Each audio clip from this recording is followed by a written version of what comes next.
자, 잠시 기도하겠습니다. 아버지 감사합니다. 귀한 성회로 인도하셔서 이렇게 우리가 이 시대를 하나님 말씀대로 살아갈 수 있는 귀한 축복된 길로 인도하시니 감사합니다.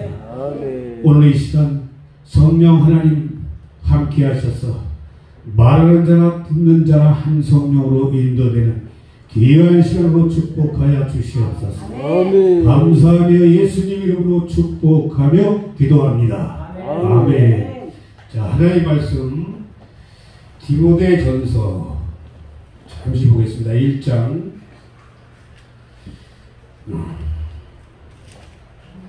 12절부터 15절까지 다 같이 그냥 합독하도록 하겠습니다. 디모데전서 1장 12절로 15절까지. 자, 찾으신 줄 알고 다 같이 합독하겠습니다. 나를 등하게 하신 그리스도 예수 우리 주, 내가 감사함은 나를 충성되이 여겨 내게 직분을 맡기시리니 내가 전에는 비방자요 박해자요 폭행자였으나 도리어 공의를 입은 것은 내가 믿지 아니할 때에 알지 못하고 행하였습니다. 우리 주의 은혜가 그리스도 예수 안에 있는 믿음과 사랑과 함께 넘치도록 풍성하였도다. 미쁘다 모든 사람이 받을 만한 이 말이요. 그리스도 예수께서 죄인을 구원하시려고 세상에 임하셨도다. 죄인 중에 내가 되었으리라. 아멘. 사도 바울이 다메섹에 온 이유가 우리 믿는 자를 핍박하고 잡아 옥에 가두려고 다메섹에 옵니다. 다메섹에서 그는 제가 만약에 바울이라면 여기 계신 분들을 잡아다가 오늘 옥에 가둬야 돼. 그리고 돌로 쳐서 죽여야 돼. 왜? 그가 율법에 능통한 자죠. 바울은 믿는 자를 핍박한 것이 주님은 곧 나를 핍박합니다. 라고 주님은 설명합니다. 이게 무슨 얘기냐면 오늘 제가 여기 계신 분들을 내 식으로 원망불평한다 한다면 그게 과연 무엇일까? 내가 우리 주님을 원망불평하는 거라고 설명하는 겁니다. 바울 사도는 우리 주님을 핍박하지 않았어요. 그는 믿는 자를 핍박한 거예요. 그런데 주님은 왜 나를 핍박했냐라고 주님은 설명합니다. 결국 이게 뭐냐면은 주님은 우리 안에 성전 삼고 와 계시죠. 이게 그 시절 이야기가 아니고 오늘 우리 크리스찬들의 이야기로 설명하고 있어요. 제가 그 영월 땅이라는 곳에서 공동체 교회를 했습니다. 그런데 처음엔 좋았어요. 참 서로 좋고 세월이 가면서 서로의 단점들이 드러납니다. 참 이웃들의 그 보수이 눈앞에 보이기 시작하죠. 참 얼마나 좋았던 어제까지 좋았던 분이 오늘이 적이 되어버리네. 원수가 멀리 있는 게 아니더라. 원수가 내 눈앞에서 날마다 동행하는 삶을 살아야 되죠. 그런 걸 생각할 때 야, 참 내가 하나님을 사랑한다고 그렇게 말해놓고 이웃을 사랑할 수 없는 저 자신을 발견합니다. 이웃 사랑이 안 되니까 하나님을 사랑하는 건가 이게 과연?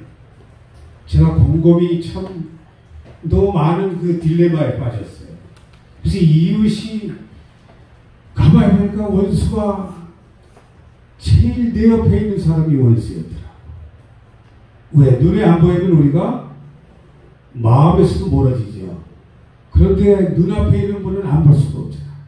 날마다 우리가 이 한 가족으로 서로 얼굴을 바라보며 살아올 때 처음엔 몰랐는데 지나고 나니까 서로의 단점이 너무 많은 게 서로 보이는 거야. 내 눈에는 뭐가 보이냐면 이웃들의 단점들이 다 보이죠. 저만 보이는 게 아니죠. 우리 하나님의 사람들이 이웃의 단점들은 다 보인다. 그런데 뭘 못 보냐면은 저 자신도 참 이웃과 화평을 이루기 위해서 얼마나 참 죽고 싶을 정도로 참 이웃하고 화평을 이루기 위해서 삶을 살다 보니까 도저히 저는 이웃을 사랑할 수 없더라고. 여기 계신 분들은 사랑하고 사신 것 같아. 저만 사랑하지 못한 것 같더라고. 그런데 어느 날 보니까 참 미운 사람이 누가 하나님이 허락을 했냐면 하나님이 붙여놓으셨더라고. 야, 알고 보니까 그 사람만 없으면 내가 괜찮을 것 같은데 지나고 나서 보니까 그 사람이 없어도 여전히 미움은 올라오더라. 내 안에 이 악이 솟구치는 악독이었더라니까. 저 자신이. 왜? 이런 모든 우리 그 죄인일 수밖에 없는 자신을 발견하죠. 그래 많이 미워한 거야. 이웃을 너무 많이 미워한 것이 은혜로 바뀌는 순간이 되는 거죠. 왜? 죄가 더한 곳에 은혜가 더 크다라고 설명합니다. 네. 왜? 내가 이웃을 원망하고 불평하고 미워한 것이 결국은 우리 주님을 원망하고 미워했던 거였더라. 네. 우리 각자 안에는 성령님이 성전 삼고 계시기 때문에 주님이 멀리 있는 게 아니더라. 우리 안에, 각 사람 안에. 그래서 이웃을 사랑하는 것이 곧 주님을 사랑하는 거다 라고 성경은 말하고 있습니다. 근데 이웃 사랑이 안 되니까 이게 문제가 되는 거죠. 이웃 사랑이라는 것은 참 이게 되면은 성경은 끝난 겁니다. 실상은. 왜? 성경의 전체가 하나님을 사랑하고 이웃을 넘어같이 사랑하라. 이게 성경의 완성이죠. 근데 이웃 사랑만 할 수 있다 한다면, 이웃이 만약에 주님이다 한다면 사랑할 수 있겠습니까? 내가 한번 여쭤보고 싶어. 근데 저도 부흥회를 한번 다니는데 하면 이런 얘기 합니다. 이웃을 사랑할 수 있겠습니까? 여쭤보면 안 본 사람은 미워할 수 없어. 근데 옆에 있는 사람이 나를 제일 힘들게 하는 거야. 그래 그분은 어떻게 사랑하겠어? 알고 보니까 주님이 나를 만들기 위해서 나의 모난 뾰족한 것들이 너무 많으니까 그걸 둥글하게 만들기 위해서 그 원수 같은 사람을 내 옆에 붙여놓은 거야. 그러니까 참 성경의 인물 요셉이 그는 독불장군이에요. 실상은. 왜 그러냐면 하나님 말씀을 받으면 그대로 직언을 합니다. 형들이 나한테 저를 하더이다. 근데 형들 입장에서는 뭐가 됐냐면은 열받은 거야. 왜 그러냐면 아버지 사랑을 독차지하니까 형들은 이복 형제들이 얼마나 시기가 났겠어요. 근데 꿈을 꿔서 자기에게 절을 한다 하니까 요셉은 형제들이 불이 나서 그들을 요셉을 벼르고 있었어요. 근데 때가 돼서 하나님은 그를 형통케 함으로 해서 요셉이 팔려가지만 그는 하나님이 함께 하셨기 때문에 어디 가는 곳 내가 어디를 가든 그곳이 하나님이 나를 이리로 데려다 놓으셨다. 내가 지옥에 가더라도 하나님이 나를 여기다 데려다 놓으셨다. 하나님의 사람들은 어느 곳에 가더라도 하나님이 이곳에 나를 데려다 놓으셨다. 이런 자에게 하나님은 그의 고난이 때가 참에 창세기 4쪽에 가서 이렇게 설명합니다. 나를 이리로 보낸 것은 형이 아니요 나를 이리로 보낸 것은 하나님이시라고 고백합니다. 그럼 원수가 누구죠? 원수가 말씀을 안 하시니까 제가 말해. 원수가 하나님이래. 왜? 하나님이 보냈다 하니까. 야, 기가 막히죠. 하나님은 사람을 통해서만 일할 수밖에 없죠. 만약에 내가 설교를 하는데 여기 우리 선배 목사님들 안 계신다 한다면 내 소리를 누가 들어줄까 했을 때 참 계심으로 제가 감사가 되는 거죠.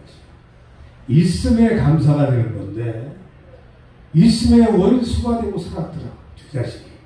그래서 참 이런 걸 생각하면서 하나님과 화평을 이룬다는 것은 이웃과 소통이 될 적에 그것이 하나님과 하나라고 하나됨을 설명하고 있어요. 오늘 참 사도 바울이 죄인 중에 괴수입니다. 자기는 자신을 피력하죠. 괴수라는 것은 뭐냐면 자기는 사람을 죽였다. 믿는 자를 폭행하고 죽인 자다. 그렇기 때문에 그런 나를 하나님은 1절 오래 참아주셨다 라고 고백합니다. 지금 하나님은 우리를 오래 참고 기다리고 계십니다. 왜 그러냐면 이웃과 소통하길 바라십니다. 소통이 안 되는 것은 이웃의 문제일까요? 나의 문제일까요? 말씀은 얘기해보고 싶어요. 소통이 안 되는 것은 나의 문제일까요? 아니면 이웃의 문제일까요? 나의 문제입니다. 나의 문제라고 저 역시도 나의 문제였더라고 이런 것들이. 알고 나니까 그 원수 같은 사람이 하나님이야. 요셉으로 말한다면 형들을 시기나게 한 것이 하나님. 하나님은 어떤 걸 쓰냐면은 우리의 그 구습을 쓰십니다. 우리의 구습이 뭐냐면은 혈기, 또 시기, 질투 이런 것들을 하나님은 우리를 쓰셔가지고 알곡을 만들고 싶으신 하나님. 아멘. 우리를 둥글둥글하게 만들어서 그것이 하나님이 그렇게 하셨다라는 것을 인식만 하고 살 수 있다 한다면 우리는 이웃과 넉넉하게 소통의 장을 낼 수 있죠. 아멘. 참 오늘 바울 사도가 자신은 야만보다 못한 거야. 그는 율법에 능통했지만 사람을 추격기에 야만이 뭡니까? 법이 없는 거죠. 법이 없는 자는 사람을 죽일 수밖에 없죠. 법이 있으므로 우리가 그 법에 소속되지 않으려고 예수를 믿는 우리들이. 그런데 바울 사도가 법을 깨닫지 못할 적에는 자기가 이렇게 사는 자라고 고백을 합니다. 법을 깨달을 적에 법이 뭐예요?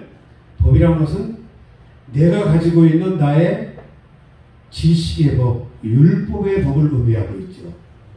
내가 이웃을 바라보는 시각이 저것만 없으면 살겠어. 이거 바로 율법이죠. 미운 사람이 있는 그 자체가 율법이 되는 거죠. 그 율법을 완성하기 위해서 바울사도를 주님이 오래 참아주신 거예요. 지금까지도 내가 깨달을 때까지 주님은 나를 기다리고 계십니다.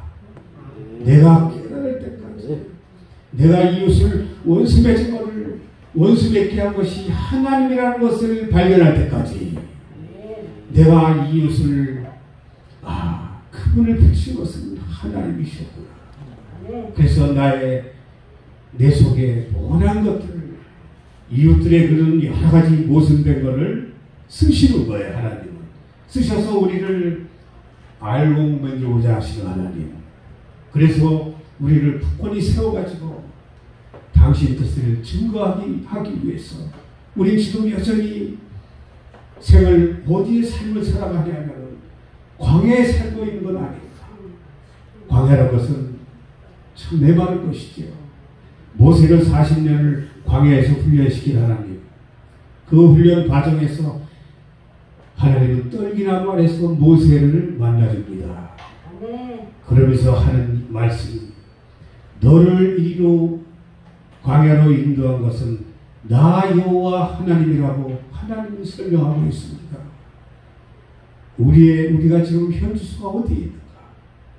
내가 광야에서 지금 이웃과 다투고 사는 건 아닌가? 이웃을 원망 불평하고 사는 건 아닌가?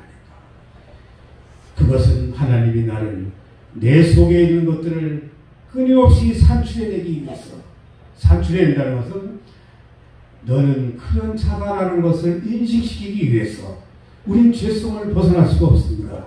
죄 많고 험밖에 있을 수밖에 없어요. 내가 험이 많기에 이웃의 험을 헤아릴 수가 있죠. 내가 몸이 아팠기에 이웃의 아픈 마음을 헤아릴 수가 있어.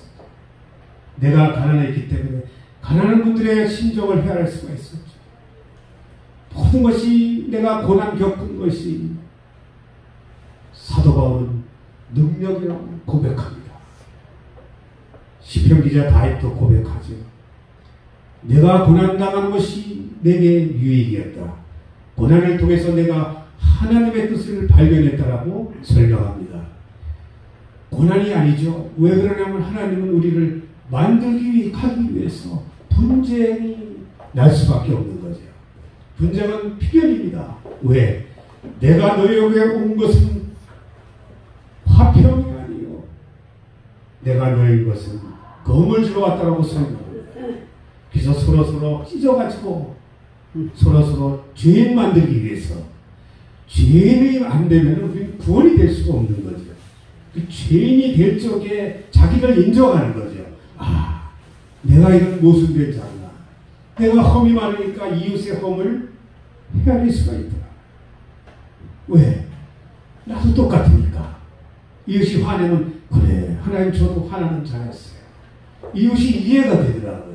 그러니까 내 식으로 어떤 사람을 해석할 수가 없는 거야. 왜? 이웃들의 험이 나의 험이기 때문에. 그래서 저는 제 자신의 정체성을 발견하게 되죠. 그래서 이웃들의 모습을 있는 그대로 인정이 됩니다. 왜? 저도 그렇기 때문에. 그래서 서로서로 하나가 될 수 있는 거예요. 왜? 단점을 보지 말고 좋은 걸 봐야죠. 이런 모임이 우리 좋은 것이 얼마나 많습니까? 이 자체가 얼마나 멋진 건지. 이웃이 있기에 서로서로 어떠한 되면 이런 모임이 형성이 될까요? 당신이 있기에 내가 행복했어요. 당신이 있으므로 내가 행복합니다. 이렇게만 될 수 있다면 그것이 천국 아니겠습니까? 이 땅에서 천국을 만들어갈 수 있는 거죠. 자기의 허물을 아는 자, 허물이 많을수록 은혜가 더 크다. 허물이 많을수록 은혜가 더 크다라고 오늘 바울사도는 우리에게 설명하고 있어요. 이제 이웃의 허물을 떠나 좋은 장점을 보고 험은 나의 허물을 여기고 좋은 거 희생을 볼 수 있는 눈을 떠야 됩니다. 한 사람을 통해서 얼마나 우리 목사를 만들기 위해서 얼마나 우리 주님이 희생을 감당했던가. 나 하나 만들기 위해서 이웃을 동원시켜서 만들어 가시는 하나님. 삶을 통해 하나의 뜻을, 이웃을 통해 주님의 뜻을 발견할 수 있는 자의 삶이 되더라고 오늘 설명하고 있어요. 성경은 눈뜬 자의 글입니다. 이제는 이웃의 흠을 떠나 이웃의 장점을 보고 이웃의 단점은 나의 흠물로 여겨서 이 세상을 승리할 수 있는 저와 여러분 되시길 주의 이름으로 축원합니다. 축원합니다.